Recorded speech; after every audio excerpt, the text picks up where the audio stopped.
ఇందిరమ్మ ఇళ్ల పంపిణీకి తెలంగాణ ప్రభుత్వం సన్నద్దమవుతోంది. జూన్ 2న ఆదిలాబాద్ లో రెండో విడత కార్యక్రమం చేపట్టాలని భావిస్తోంది. ఐటీడీఏ ప్రాంతాలకు అదనపు ఇళ్లు కేటాయిస్తామని మంత్రి పొంగులేటి శ్రీనివాసరెడ్డి చెబుతున్నారు. అర్హులందరికీ ఇళ్లు కేటాయిస్తామంటున్నారు. 3వ, 4వ విడత ఇళ్ల పంపిణీ కార్యక్రమం ఉంటుందని వెల్లడించారు. ఖమ్మం, వరంగల్ జిల్లాలో భూ వివాదాలకు జాయింట్ సర్వే చేపట్టనున్నారు. మరొక వైపు డబుల్ బెడ్రూమ్ ఇళ్ల లబ్ధిదారుల ఎంపిక పారదర్శకంగా జరుగుతుందా అనే ప్రశ్నలు కూడా ఎదురవుతూ ఉన్నాయి.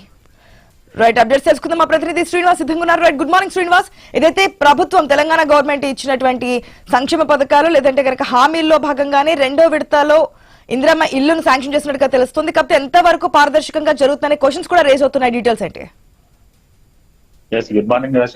తెలంగాణ రాష్ట్ర వ్యాప్తంగా ఇటు కాంగ్రెస్ ప్రభుత్వం అధికారం చేపట్టిన తర్వాత ప్రతి పేదవాడికి సొంత ఇంటి కళను సాకారం చేయాలంటూ కూడా ఇందిరమ్మ ఇళ్ల పథకాన్ని అయితే ప్రవేశపెట్టింది. దాదాపుగా ఒక్కో నియోజకవర్గానికి 3,500 ఇళ్లను శాంక్షన్ చేయగా ఇటు ఐటీడీఏ ప్రాంతాలతో పాటు ఎస్సీ ఎస్టీ నియోజకవర్గాలకు అదనంగా మరొక 1000 ఇందిరమ్మ ఇళ్లను అయితే కేటాయించారు. అయితే మొదటి విడతలో ఇటు ఇందిరమ్మ ఇళ్ల పంపిణీ కాస్త కొంత వివాదాలకు అయితే తెరలేపింది. కేవలం కాంగ్రెస్ పార్టీకి సంబంధించినటువంటి నేతలకు కానీ కార్యకర్తలకు మాత్రమే ఇందిరమ్మ ఇండ్లు కేటాయించారంటూ కూడా ఆందోళన కూడా గ్రామాల్లో చేసిన పరిస్థితులు అయితే ఉన్నాయి. ఇటు ఉమ్మడి ఆదిలాబాద్ జిల్లా వ్యాప్తంగా కూడా ఆదిలాబాద్ లో 2,123 ఇండ్లు అయితే కేటాయించగా ప్రస్తుతానికి అయితే 1,173 ఇండ్లు అయితే రూప్ లెవెల్ నుంచి స్లాబ్ లెవెల్ వరకు అయితే ఉండగా మంచిర్యాల జిల్లాలో కూడా అదే సిచ్యువేషన్ అయితే కొనసాగుతుంది. కేవలం ఒక్కో నియోజకవర్గంలో 100 నుంచి 200 ఇండ్లు మాత్రమే పూర్తి స్థాయిలో పూర్తయ్యాయి. వాటికి మాత్రమే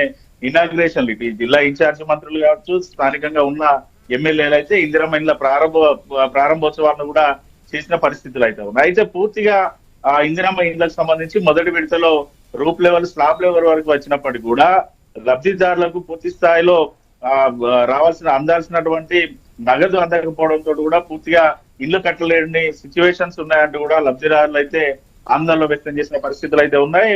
వచ్చిన ఇటు తెలంగాణ రాష్ట్ర ఆవిర్భావ దినోత్సవం రోజున జూన్ 2న ఆదిలాబాద్ లో రెండో విడత ఇందిరమ్మ ఇళ్ల కార్యక్రమాన్ని ప్రారంభోత్సవం చేయడానికి అయితే కాంగ్రెస్ ప్రభుత్వం అయితే అన్ని రకాల చర్యలు అయితే చేపట్టింది. ఈ నెల 21న మంత్రి పొంగులేటి ఆధ్వర్యంలోనైతే పూర్తి స్థాయిలో సమీక్షా సమావేశం మంత్రులు ఇటు జిల్లా ఇన్ఛార్జ్ మంత్రులతో నిర్వహించిన అనంతరం జూన్ 2న అయితే ఆదిలాబాద్ నుంచి అయితే ఇందిరమ్మ ఇళ్ల రెండో విడత కార్యక్రమం అయితే చేపట్టున్నారు. మరోవైపు ఈ రెండో విడతకు సంబంధించినటువంటి ఇందిరమ్మ ఇళ్ల పంపిణీలో ఏదైతే లబ్ధిదారులకు అందుబాటులో ఉండే విధంగా 5 నుంచి 8 కిలోమీటర్ల లోపే ఇందిరమ్మ ఇండ్ల పథకానికి సంబంధించినటువంటి ఇండ్ల నిర్మాణానికి అయితే పూర్తి స్థాయి కసరత్తు అయితే చేస్తా ఉన్నారు. గత ప్రభుత్వంలో ఇటు బీఆర్ఎస్ ప్రభుత్వంలో డబుల్ బెడ్రూమ్ ఇండ్లు నిర్మించినప్పటికీ కూడా సిటీకి దూరంగా ఉండడం లేదనుకుంటే ఇటు నియోజకవర్గాలకు దూరంగా దాదాపుగా 20 నుంచి 30 కిలోమీటర్ల మేర దూరంగా డబుల్ బెడ్రూమ్ ఇండ్ల నిర్మాణం చేయడంతో కూడా లబ్ధిదారులు కూడా డబుల్ బెడ్రూమ్ ఇండ్లకు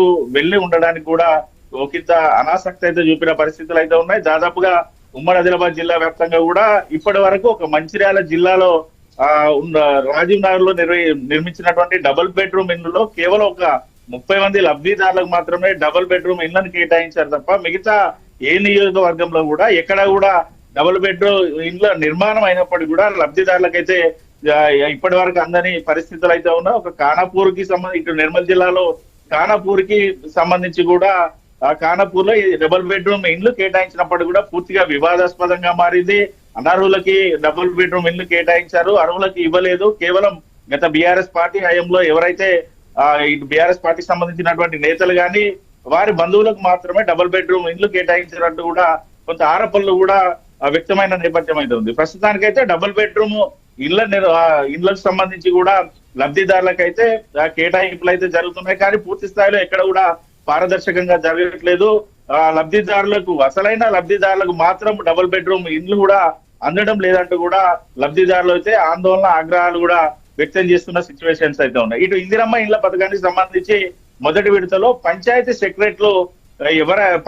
సెక్రటరీలకు డబ్బులు ముడితేనే ఇందిరమ్మ ఇండ్లు శాంక్షన్ చేశారంటూ కూడా ఆరోపణలు ఉన్నాయి. ఏసీబీ రైడ్లో కూడా పంచాయతీ సెక్రటరీలు దొరికిన సిచ్యువేషన్స్ అయితే ఉన్నాయి. దీంతో పూర్తిగా ఇందిరమ్మ ఇండ్ల కేటాయింపులో పారదర్శకంగా లేదు అనేది మాత్రం పూర్తి స్థాయిలో తేటతెల్లమైన పరిస్థితులు అయితే ఉన్నాయి. పూర్తి స్థాయిలో గూడులేని నిరుపేదలకు అందాల్సినటువంటి ఇందిరమ్మ ఇళ్ల పథకం కాస్త కేవలం డబ్బున్న వారికి లేదా పార్టీకి సంబంధించిన నేతల బంధువులకు మాత్రమే సొంతమైన అన్నట్టు కూడా గ్రామాల్లో ఆరోపణలు ఉన్న సిచ్యువేషన్స్ అయితే ఉన్నాయి. మరోవైపు రెండో విడత ఇందిరమ్మ ఇళ్ల పథకాన్ని జూన్ 2న ప్రారంభించిన నేపథ్యంలో ఈసారైన అర్హులైన లబ్ధిదారులకు అందుతాయా లేదనుకుంటే కేవలం పార్టీకి సంబంధించినటువంటి నేతలు వారి బంధువులకే ఇస్తారంటూ కూడా కొంత గ్రామాల్లో అయితే తీవ్ర అసహనం. శ్రీనివాస్, గతంలో బీఆర్ఎస్ పార్టీ అధికారంలో ఉన్నప్పుడు ఇట్లా ఇల్లు పంపిణీ చేసిన డబుల్ బెడ్రూమ్ ఇల్లు పంపిణీ చేస్తున్నప్పుడు అప్పుడు ప్రతిపక్ష పార్టీ ఉన్నటువంటి కాంగ్రెస్ ఈ విధంగా ఆరోపణలు చేసింది, ఎవరైతే అర్హులు ఉన్నారో వారికి కాకుండా చేస్తున్నారని. కానీ ఇప్పుడు అధికారంలోకి వచ్చినటువంటి కాంగ్రెస్ కూడా అదే విధంగా చేస్తుందని చెప్పి అర్హులు మాట్లాడుతున్నటువంటి సందర్భం మనకు కనిపిస్తుంది. సో ఏ విధంగా గ్రేడ్ చేయబోతున్నారు, అర్హులను ఏ విధంగా కేటాయించబోతున్నారు, దానికి సంబంధించిన డీటెయిల్స్ ఏంటి, ఏదైతే ప్రజలకి ఆ నమ్మకాన్ని ఎట్లా కల్పిస్తుంది గవర్నమెంట్? అది వాస్తవం. గత బీఆర్ఎస్ పార్టీ హయాంలో డబుల్ బెడ్రూమ్ ఇళ్లకు సంబంధించి లబ్ధిదారులను ఎంపిక చేసిన నేపథ్యంలో కాంగ్రెస్ పార్టీ కూడా పూర్తిగా బీఆర్ఎస్ పార్టీకి సంబంధించినటువంటి నేతలు లేదా బంధువులకే కేటాయించారు, లేదా ఏకంగా ప్రభుత్వంలో పనిచేస్తున్నటువంటి చిన్న స్థాయి కింది స్థాయి ఉద్యోగులు కూడా కేటాయించారంటూ కూడా ఆరోపణలు వచ్చాయి. ఆరోపణల నేపథ్యంలో ఎంక్వైరీలో కూడా తేటతెల్లమైన పరిస్థితులు అయితే ఉన్నాయి. ప్రస్తుతానికైతే కాంగ్రెస్ పార్టీ డబుల్ బెడ్రూమ్ ఇళ్లకు సంబంధించి కేటాయింపులు అయితే కొనసాగిస్తుంది. ఈ కేటాయింపులకు సంబంధించి ఒక్కో వార్డు నుంచి కూడా 30 నుంచి 40 మంది లబ్ధిదారులను పూర్తి స్థాయిలో ఎవరైతే గూడు లేని నిరుపేదలు ఉన్నారో వారిని ఒక్కో వార్డు నుంచి కూడా 30 నుంచి 40 మందిని ఎంపిక చేస్తున్నారు. ఎంపిక చేసిన వారందరినీ కూడా ఇటు ఎస్సీ, ఎస్టీ, మైనార్టీ, బీసీలుగా డివైడ్ చేసి కూడా లక్కీ లాటరీ అయితే తీసుకున్న పరిస్థితులు అయితే ఉన్నాయి. నిన్నగాక మొన్న బెల్లంపల్లి నియోజకవర్గంలో కూడా లాటరీ పద్ధతిని అయితే అర్హులను ఎంపిక చేశారు. ఈ ఎంపిక నేపథ్యంలో కూడా కొంత లబ్ధిదారులు కూడా ఆందోళన కూడా వ్యక్తం చేసిన సిచ్యువేషన్స్ అయితే ఉన్నాయి. ఓవైపు ఎస్సీ, ఎస్టీ, మైనార్టీలకు సంబంధించి లక్కీ డ్రా ద్వారా ఎంపిక చేసిన అనంతరం వారందరినీ కూడా మళ్ళీ బీసీ లక్కీ డ్రాలో వేయడంతో కూడా బీసీలు అయితే ఒక్కసారిగా ఆగ్రహం వ్యక్తం చేశారు. పూర్తి స్థాయిలో ఇటు సామాజిక వర్గాల వారిగా లాటరీ తీసిన తర్వాత మళ్ళీ వారందరినీ బీసీ సామాజిక వర్గం దాంట్లో లాటరీలో వేసి తీయడం వల్ల కూడా పూర్తి స్థాయిలో తాము నష్టపోయామంటూ కూడా ఆ లబ్ధిదారులు అయితే ఆందోళన వ్యక్తం చేసిన పరిస్థితులు అయితే ఉన్నాయి. కేవలం అర్హులకు రాలేదు, అనర్హులకే వచ్చాయంటూ కూడా లబ్ధిదారులు కూడా గొడవ చేయడంతో కూడా బెల్లంపల్లి నియోజకవర్గంలో కొంత తీవ్ర గందరగోళ పరిస్థితులు అయితే ఉన్నాయి. ఓవరాల్ గా కేవలం ఇది ఒక బెల్లంపల్లి సెగ్మెంట్ అని కాదు, ఉమ్మడి ఆదిలాబాద్ జిల్లా వ్యాప్తంగా కూడా ఇదే సిచ్యువేషన్ అయితే ఉంది. డబుల్ బెడ్రూమ్ ఇండ్ల ఎంపికకు సంబంధించి అయితే కాంగ్రెస్ పార్టీకి సంబంధించినటువంటి నేతలు గాని అధికారులు గాని పారదర్శకత పాటించట్లేదు. ఖచ్చితంగా అర్హులైన లబ్ధిదారులను ఎంపిక చేయాలి, ఇటు సామాజిక వర్గాలుగా డివైడ్ చేయడం కాదు, పూర్తి స్థాయిలో లక్కీ డ్రాలో ప్రతి ఒక్కరిని కూడా ఎంపిక చేయాలంటూ కూడా వారైతే కోరుతా ఉన్నారు. మరోవైపు డబుల్ బెడ్రూమ్ ఇళ్లకు సంబంధించి లబ్ధిదారుల సంఖ్యనేమో ఎక్కువ మొత్తంలో ఉంది, ఇళ్ల కేటాయింపు తక్కువ మొత్తంలో ఉండడంతో కూడా లబ్ధిదారులు కూడా ఆందోళన అయితే వ్యక్తం చేస్తున్నారు.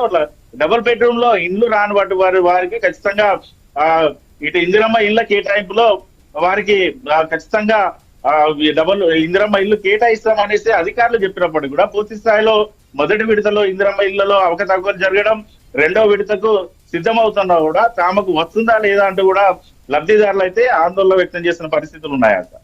Right Srinivas, thanks for the update.